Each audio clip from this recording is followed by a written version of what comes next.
Assalamualaikum warahmatullahi wabarakatuh. Kawan-kawan media sekalian, kami mengucapkan terima kasih atas kehadiran kawan-kawan media dalam press conference kesekian kalinya dari Troya, ya, Tifa Royce Advocates. Materi yang ingin kami sampaikan itu terkait dengan rencana kami akan membalas surat ke Komnas HAM. Ya. Jadi beberapa waktu yang lalu kami beraudiensi mendatangi Komnas HAM untuk melaporkan dugaan pelanggaran hak asasi manusia dalam proses penanganan di mana Mas Roy kasus di mana perkara di mana Mas Roy dan Dr. Tifa menjadi tersangka. Waktu itu masih ada Rismon, tapi Rismon tidak menjadi bagian dari mandat kami lagi sekarang. Dan Komnas HAM dalam surat itu mengatakan belum ada temuan tentang pelanggaran HAM yang mereka katakan. Dan tetapi bagusnya mereka memberikan kesempatan kepada kita untuk menjawab surat mereka kalau ada temuan-temuan baru, dan kami akan menjawabnya. Akan saya sampaikan nanti. Kemudian kita juga merencanakan surat susulan ke kejaksaan. Ya, ke kejaksaan menyusul surat kita yang sudah pernah kita sampaikan pada tanggal 21 April dan beserta audiensinya. Itu akan kita susulkan, memperkuat formil dan kemudian menambahkan hal yang sifatnya material. Berikutnya adalah yang akan kita sampaikan juga adalah temuan baru Mas Roy Suryo. Nanti beliau sendiri yang akan menyampaikan apakah masih terkait dengan God's Heart Adam ataukah hal yang lain. Ya, seperti biasanya Mas Roy selalu punya kaos. Apa hubungannya kita nggak tahu ya. Kemudian kita juga berencana ini menindaklanjuti surat yang pernah kita sampaikan ke Irwasum, ya, Inspektur Pengawasan Umum Mabes Polri. Apakah kemudian nanti kita akan rencanakan kita mau ke Kompolnas, ataukah nanti kita ke Ombudsman, ataukah kita ingin beraudiensi, nanti biarlah akan disampaikan oleh Pak Al-Katiri ya sebagai sebuah tindak lanjut. Nah, kemudian berikutnya adalah kami juga punya rencana untuk menggugat atau mengajukan permohonan kepada Komisi Informasi Pusat terkait dengan 709 dokumen yang daftarnya kami minta ke Polda Metro Jaya, ke PPID itu lupa saya selalu.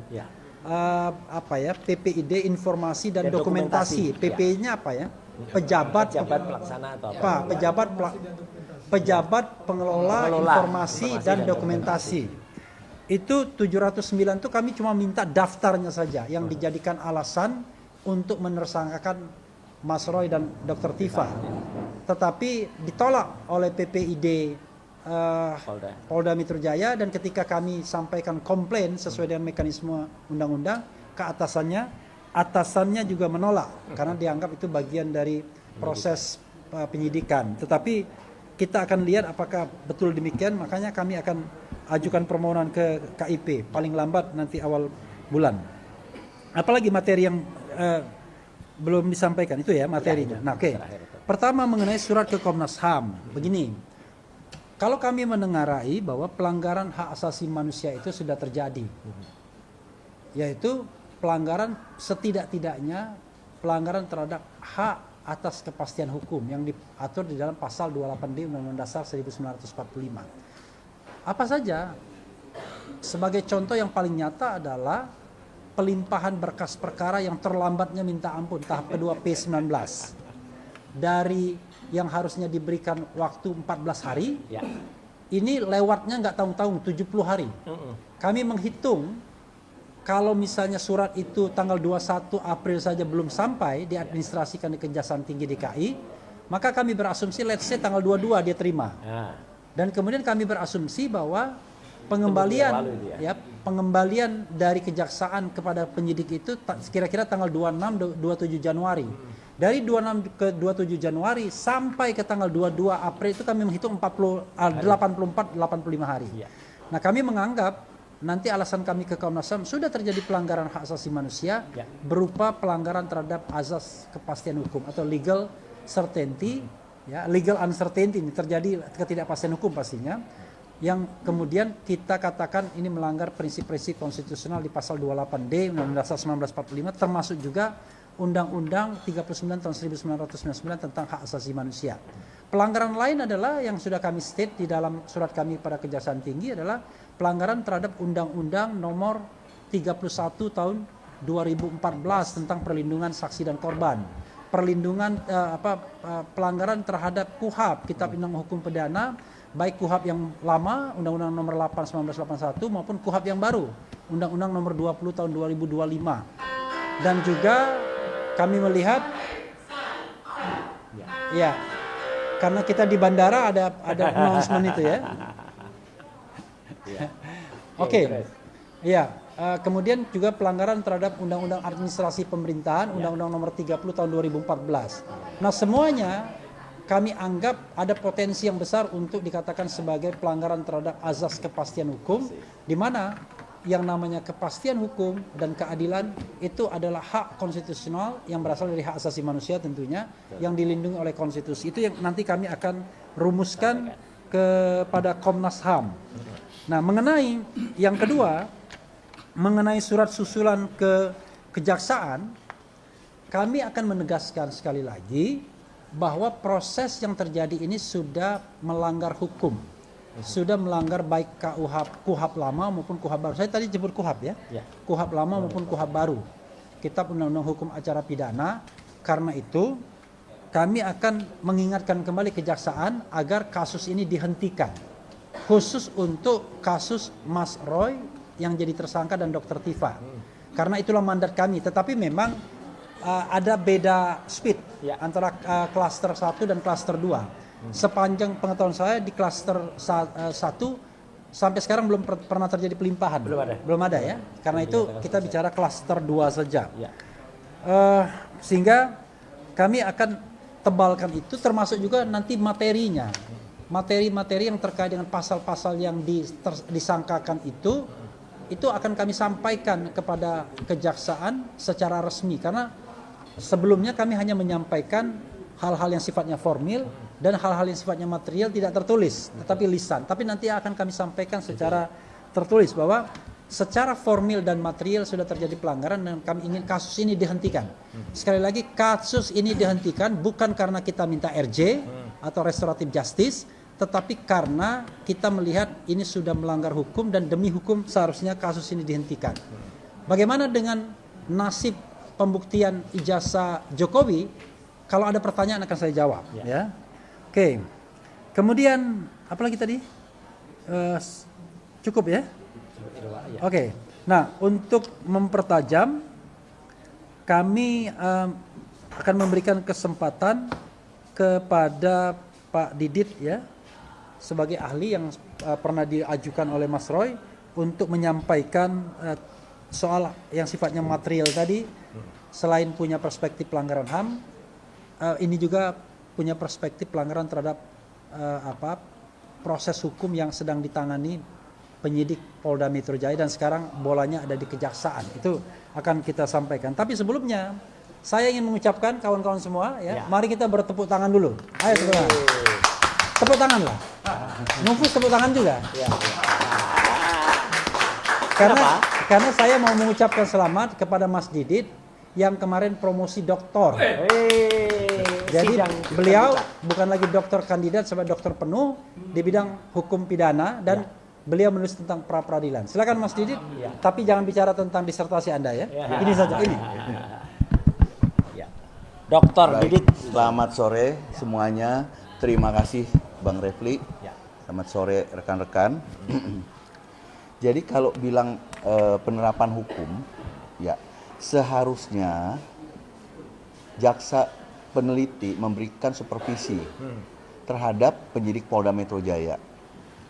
Beberapa yang secara hukum harusnya supervisi itu dilakukan. Saya tidak mau menggurui jaksa peneliti. Yang pertama saja sudah timbul keanehan. Ada beberapa orang meskipun dibagi dua klaster, tapi kan ada yang persis sama pasal-pasalnya. Nah, Mas Roy itu dulu ditetapkan sebagai tersangka dengan Dr. Tifa dengan Rismon. 3 orang ini dalam satu klaster, pasalnya sama semua. Oke, kita nggak mau bicara apa-apa dulu, tapi kalau memang benar pasalnya sama, itu pernah saya tanyakan juga ke penyidik, kok nggak ada penerapan pasal 55 ayat 1 ke 1. Waktu itu kan KUHP lama ya. Nah, sekarang KUHP baru adanya di pasal 20 KUHP baru. Nah, kenapa tidak diterapkan? Kan harusnya dijuntokan. Itu kan keliru penerapan hukumnya. Ini sudah disampaikan juga pada saat kita beraudiensi dengan Kejaksaan Tinggi, tim jaksa peneliti. Yang kedua, adanya gugatan CLS. Sekali lagi kita ulangi, gugatan CLS ini adalah menyoal 4 pasal yang diselundupkan. Pasal 27A sebenarnya tidak layak berada di dalam penetapan pasal tersangka dari Mas Roy, khususnya ya. Kenapa? Dia bertabrakan dengan pasal 310 KUHP yang sekarang menjadi 433 KUHP. Itu kita ada yang namanya azas lex specialis derogat legi generali. Nah, kalau mau sekalian yang namanya pidana umumnya dihapuskan semua. Ya, kita masuk di pidana khusus. Masalahnya nanti kan jadi masalah lagi, yaitu Mas Roy ini nggak pernah masuk ke TKP.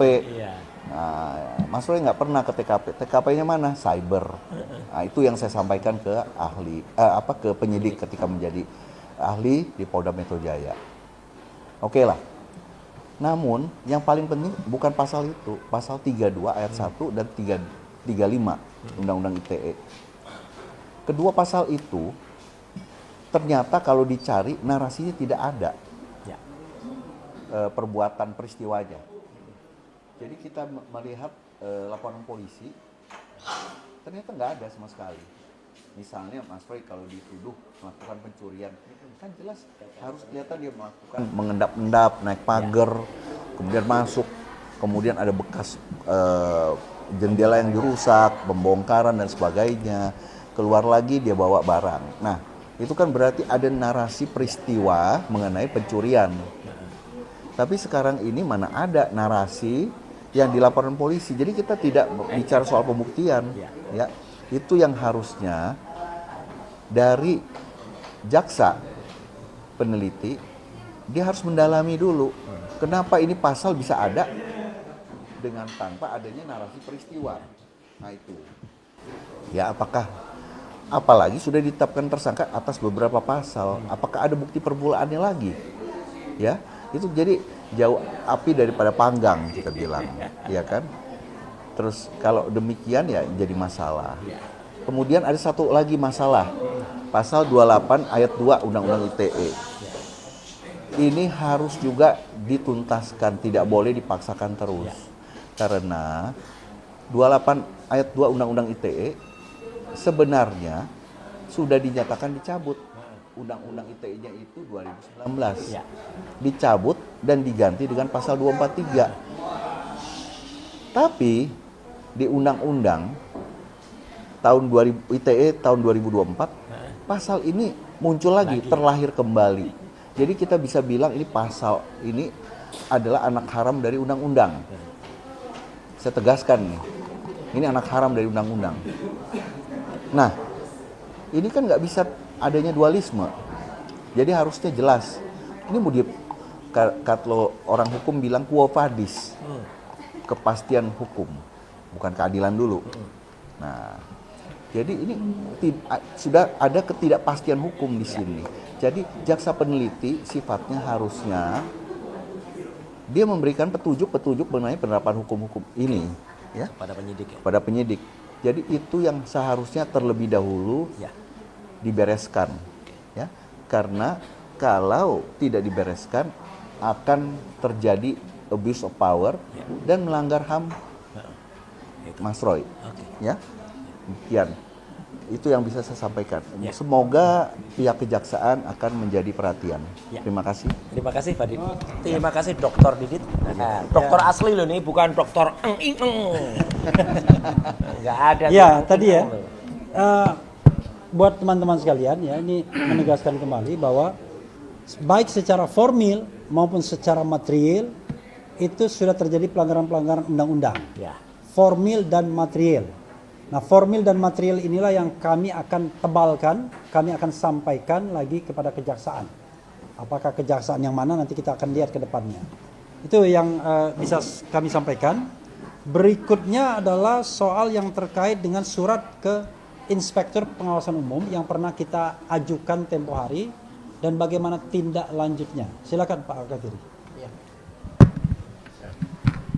Terima kasih. Seperti yang berkali-kali kami sampaikan di media bahwa kami telah mengirim surat ke Irwasum sehubungan dengan beberapa hal. Di antaranya kita ajukan masalah penerapan Undang-Undang PSK, Perlindungan Saksi dan Korban. Yang mana di situ jika ada pelaporan lebih dulu maka tidak boleh dilaporkan balik sebelum itu tuntas. Kemudian kami juga membahas soal Perkap yang pada waktu pemeriksaan laboratorium awal-awal itu yang mana belum penyidikan tapi sudah diperiksa laboratorium, itu ada pelanggaran Perkap nomor 10 tahun 2009. Kemudian di situ juga kami sampaikan ada pelanggaran pasal 79 KUHP yang baru, yang mana dengan deresnya RJ, ya kan, restoratif justice ini, ya kan, mekanismenya diantaranya sebelum SP3 itu harus ada pencabutan laporan. Berkali-kali dikatakan, itu yang kami sampaikan di Irwasum. Dan kami juga selain kami mengadukan bahwa hal-hal seperti itu belum diproses dengan benar, dan kami juga mempertanyakan keabsahan penghentian gelar perkara pada waktu di Barreskrim dulu, yang mana ditanggapi awalnya dari Propam, oleh Propam dirujuk ke Irwasum untuk diproses, dan Irwasum terakhir mengirim surat pada kami menyatakan bahwa masih dikonfirmasikan ke Barreskrim. Berarti kan peristiwa ini kan belum selesai, ya kan? Dan kami 2 kali kami kirim surat ke Irwasum, diantaranya kami mohon audensi, ya, ada suratnya itu. Oleh sebab itu dengan tidak ditanggapi, maka kami akan ajukan dalam waktu dekat ini, yaitu ke Ombudsman. Karena di dalam Ombudsman itu mekanismenya, jika kita ingin, karena Ombudsman itu adalah suatu lembaga yang tugasnya mengoreksi dan mengontrol lembaga negara maupun pejabat negara. Tapi syaratnya harus ada pengaduan internal dulu. Oleh sebab itu, kami sudah mengajukan ke Irwasum, yaitu suatu pengawas internal tertinggi di kepolisian. Karena tidak ditanggapi, maka dalam waktu dekat ini kami akan mengajukan pengaduan dan audensi di Ombudsman dan Kompolnas dan di Kompolnas. Karena kedua lembaga ini adalah lembaga yang tugasnya mengawasi dan mengontrol kepolisian. Ya, itu yang kami akan lakukan dalam waktu dekat ini. Kemudian ada lagi sebenarnya. Oke. Ya, kawan-kawan semua, ya, selain apa yang sudah disampaikan, kami hari ini juga sudah mengajukan surat ke Komisi 3 DPR. Surat Komisi 3 itu langsung ditandatangani oleh 2 prinsipal, Mas Roy Suryo dan Dr. Tifa. Kami meminta dalam kesempatan ini perhatian kepada Komisi 3 DPR sebagai lembaga representasi rakyat. Jadi kami meminta agar Komisi 3 menerima kami untuk rapat dengar pendapat umum. Sebenarnya ini sudah kami ajukan tanggal 15 Januari. Sampai sekarang Februari, Maret, April, sudah 3 bulan lebih tidak ada tanggapan dari DPR. Padahal selain surat kami juga melakukan approach pribadi kepada Ketua Komisi 3. Tetapi sampai sekarang belum ada tanggapan. Kita tidak tahu apakah bagi Komisi 3 kasus ini tidak penting. Kalau tidak penting, kenapa kemudian menyedot perhatian publik yang luar biasa? Kami juga tidak tahu apakah bagi Komisi 3 kalau mereka mengadakan ini intervensi. Padahal kasus-kasus itu banyak sekali yang kemudian dibicarakan di Komisi 3 DPR. Jadi sekali lagi kami minta Komisi 3 memberikan waktu kepada kami untuk mengadukan potensi pelanggaran hukum yang terjadi dalam proses penegakan hukum di mana Mas Roy Suryo dan Dr. Tifa menjadi tersangka. Itu yang perlu kami sampaikan. KIP tadi sudah? Ya. Tadi saya sudah menyampaikan soal kemungkinan kita mengajukan permohonan, bukan kemungkinan, rencana ke Komisi Informasi Pusat. Karena 709 dokumen itu kami pengen tahu apa saja isinya. kami tidak minta semua itu 709 full, tapi kami minta daftarnya saja. Karena dari situlah kita akan tahu siapa yang sesungguhnya pernah bersekolah di UGM. Apakah Joko Widodo yang orang lain? Iya. Apakah Joko Widodo yang berkumis, yang berkacamata, yang hidungnya mancung, atau Joko Widodo yang sebenarnya agak tipis rambutnya, belah pinggir, tidak gondrong, Kurang mampu. dan lain sebagainya. Jadi sebenarnya sekali lagi saya sebenarnya mengulangi, kalau Presiden Prabowo berkenan sesungguhnya bentuk fact finding team, tim pencari fakta untuk menelusuri tidak hanya soal ijazah mantan Presiden Jokowi, tapi latar belakang dan asal usulnya terkait dengan ijazah juga tentunya, karena kami menengarai ada hal-hal yang perlu digaris bawahi mengenai asal usul yang bersangkutan. It could be possible, mungkin ada mahasiswa UGM yang bernama Joko Widodo, tapi cuman tamat sarjana muda, dan barangkali berbeda dengan apa yang kita pahami sekarang sebagai Jokowi. Tapi sekali lagi itu baru dugaan. Karena itu agar tidak menduga-duga, yang paling sahih adalah ada fact finding team itu. Karena ini sudah di luar proses berpengadilan sesungguhnya, tetapi lebih pada bagaimana proses mencari kebenaran. The last but not least, sebelum kita mengundang topi merah, ini ada temuan Mas Roy Suryo mengenai Gad Haj Adam atau lainnya. Silakan Mas. Terima kasih. Assalamualaikum warahmatullahi wabarakatuh. Ya, jadi untuk penegasan, ini sesi pertama yang nanti akan kita lanjutkan dengan sesi kedua. Dan di sesi kedua, kenapa harus kepisah? Karena kebetulan lawyer yang untuk mendampingi saudara topi merah itu memang tidak dari Troya, ya. Meskipun ada beberapa irisannya, tetapi artinya itu tidak atas nama Troya. Karena memang timnya adalah tim untuk khusus membela saudara topi merah. Nah, yang pertama yang ingin saya sampaikan, saya sangat mengapresiasi sekali lagi apa yang Troya lakukan terhadap saya dan Dr. Tifa, karena itu semua adalah mewujudkan bahwa kita tidak boleh serampangan, kita tidak boleh sembarangan menerapkan undang-undang, terutama undang-undang ITE, ya, yang itu sudah 2 kali direvisi. Undang-undang ITE nomor 11 2008 direvisi pertama menjadi undang-undang nomor 19 tahun 2016, dan direvisi berikutnya menjadi undang-undang nomor 1 tahun 2024. Dan yang sangat krusial, penerapan pasal 32, 35 seperti tadi yang disampaikan oleh Pak Refli, sampaikan oleh Dr. Didit, dan juga ditambahkan oleh Pak Al-Katiri dan teman-teman semuanya, itu adalah penerapan yang salah.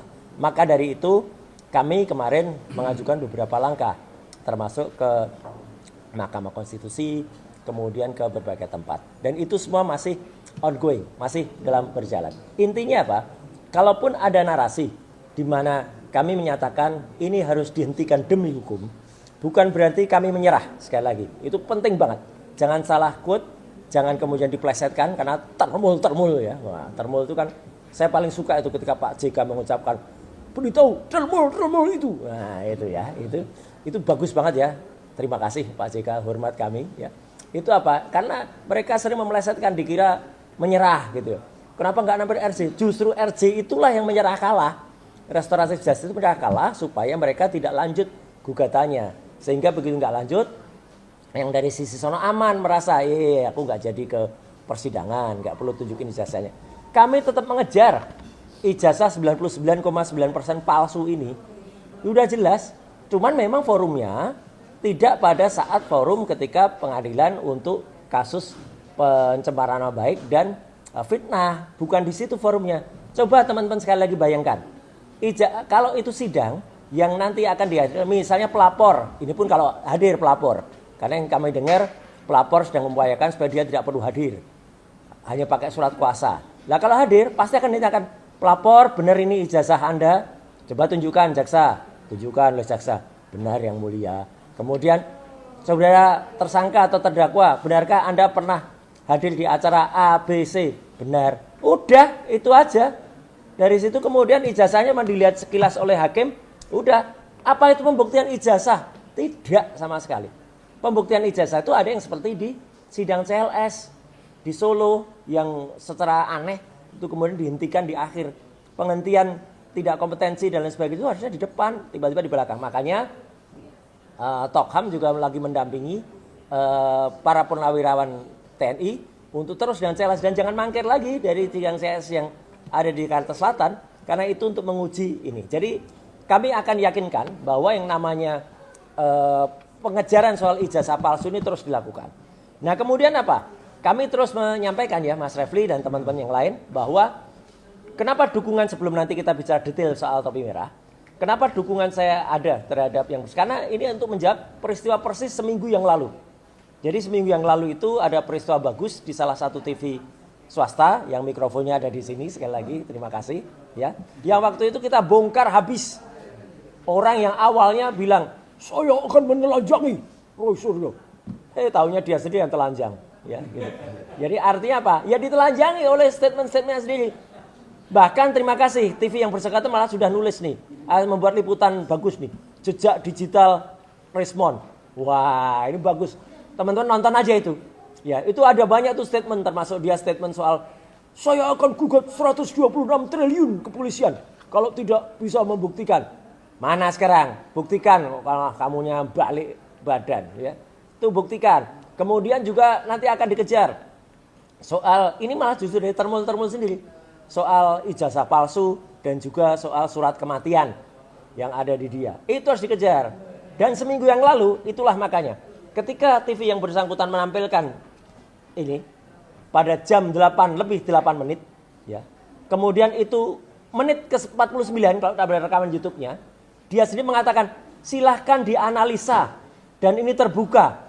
Lah begitu kita analisa dan ini bukti ya bahwa gambar yang tadi itu tertayang di TV. Jadi ada hostnya Mas Aiman dan kemudian ini si Dokter Rismon Hasyolan Sianipar M. Nah, itu dengan dia katanya minta dipanggil begitu ya. Momon kan kalau dipanggil si Momon marah katanya. Ang ini ya. Itu jelas betul bahwa di situ tampak adanya kesalahan. Kesalahan antara lain adalah munculnya tulisan atau kemudian yang disebut sebagai microtext itu ya, microtext atau kemudian itu yang disebut ada tulisan bukan Universitas Gadjah Mada tapi Universitas Gadjah Adam. Nah itu fakta nih loh, ada screenshotnya persis. Jadi bukan hanya dari gambar. Nah itu nanti detailnya pada bagian kedua ketika kita jawab soal hukum yang ada. Tapi yang jelas apa? Kemudian itu terjadi karena ada sebuah WA, meskipun ini nomor pribadi yang nanti kita bahas ya, yang itu dikirimkan kepada yang bersangkutan pada topi merah. Nanti kita bahas ini. Perlu tidak kita jawab, tapi yang jelas saya minta izin kepada Bang Refli dan juga kepada Troya, Tokham dan kemudian kepada TPDT bahwa saya akan mendampingi topi merah. Ya, di dalam kasus dan saya bersedia menjadi saksi karena saya ada di tempat ketika kejadian di lantai 3 gedung Ainis itu. Pak Refli juga ada itu ya. Ya dan teman-teman lain juga ada. Bahkan ya. Saya ngundang topi merah. Iya, gitu bahkan beliau ngundang topi merah. Kemudian salah satu penasihat hukum yang nanti akan terlibat di dalam itu adalah juga hadir waktu itu bicara juga di acara Rakyat Bersuara. Ada dua sebenarnya. Satu bicara di stage, bicara di panggung, yang satu bicara juga di floor, ya. Jadi temuan terbarunya kami apa? Yang namanya Gadjah Adam ini sekali lagi, itu kalaupun itu disebut sebagai sesuatu yang resmi dari UGM, kita tanya, keputusannya mana? UGM kalau itu menyatakan itu resmi, itu microtext pengaman. Ya. Ada enggak? Jangan buat keputusannya mundur. Kemudian saya belum akan bocorkan di sini ya. Posisi tulisan Gadjah Adam itu di antara tulisan Universitas Gadjah Mada itu tidak sama dengan ijazah yang disebut-sebut itu ijazah dari Joko Widodo. Dan topi merah juga sudah membuktikan dengan menggunakan program yang sama tidak muncul ya tulisan-tulisan ini. Jadi artinya tulisan-tulisan ini tidak muncul kalau digunakan rumus yang atau hitungan yang ada pada lakukan oleh si Rismon. Jadi sekali lagi kita tetap tantang dan jangan coba-coba ada orang-orang yang kemudian ikut ribut juga sok-sok mengaku UGM. Ada tuh satu orang itu ya, namanya Andi Asuwan itu ya. Ya. Iya loh namanya itu kok protes Andi Asuwan ya. Namanya itu dia bukan UGM, bukan apa, nggak ada legal standing. Dia ikut aja, ribut aja, dan mengatakan saya dapat dari bela Kagama bela UGM. Apa yang dia hadirkan itu adalah bukan foto asli, saya yang motret sendiri ada di tempat. Dia hanya dapat dari orang lain, dia gaya aja. Ya maklum lah, kalau pendidikannya D3 sastra tuh ya kayak gitu itu orangnya. Oke, saya kira itu dulu ya, Mas Refli, supaya nggak terlalu panjang di sini. Yang jelas, saya berterima kasih dan mendukung penuh upaya dari Troya untuk menindaklanjuti di Kejaksaan, kemudian di Komnas HAM, kemudian di Irwasum dan tempat-tempat yang lain. Dan juga apa yang kita perjuangkan, apa yang kita cari itu adalah soal etika. Jadi kalau ada orang bicara panjang lebar, tapi etikanya nggak ada, itu namanya dia nggak punya etika. Termasuk ada ini, lawyer yang tiba-tiba bersama-sama kami, yang kemudian disalami oleh Mas Refli, saya kenal baik dengan ini, tapi ketika belok, kemudian tidak ngasih tahu. Nah, itu namanya pelanggaran etika. Makanya saya pakai gambar ini, untuk menunjukkan orang yang nggak punya etika. Nah, cari apa? Cari etika. Nah, cari apa? Yang dicari adalah etika. Etika yang hilang. Jadi di sini udah banyak etika yang hilang, termasuk etika dari para kuasa hukum yang di sono, yang harusnya dia akan diadukan lagi ke dalam komisi etik ya, atau ke dalam dewan etik di organisasinya. Nah, saya nggak tahu orang ini siapa, tapi orang ini juga nggak punya etika ini ya, biasa itu ya. Tapi saya pakai aja gambarnya. Sekian, terima kasih. Assalamualaikum warahmatullahi wabarakatuh. Waalaikumsalam warahmatullahi wabarakatuh. Ada tambahan dari teman-teman? Ada? Nggak ada ya? Cukup ya? Ya. Saya nggak basa-basi, kalau ada tambahan silakan. Iya. Nggak ada ya? Ya. Oke. Ya, kawan-kawan semua, kami sudah menyampaikan tadi ya apa yang kami sampaikan. Tapi sekedar highlight biar teman-teman tidak bingung ya. Yang kami sampaikan itu satu, kami akan menjawab surat Komnas HAM. Kami ingin mengatakan dan menyatakan bahwa sudah terjadi pelanggaran hak asasi manusia dalam penanganan kasus ini. Satu. Yang kedua, kami akan menindaklanjuti surat ke kejaksaan. Tidak hanya formil tapi juga materialnya. Yang ketiga, kami meminta agar Komisi 3 DPR itu menerima kami, dan kami hari ini sudah melayangkan surat. Sebenarnya follow up dari surat sebelumnya, tetapi oke lah karena organisasinya beda kemarin. Ya. Dulu Bala RRT, sekarang Troya. kemudian Troya, karena Rismon keluar belok tadi. Oh iya, belok. Nggak Itu punya yang etika. ketiga.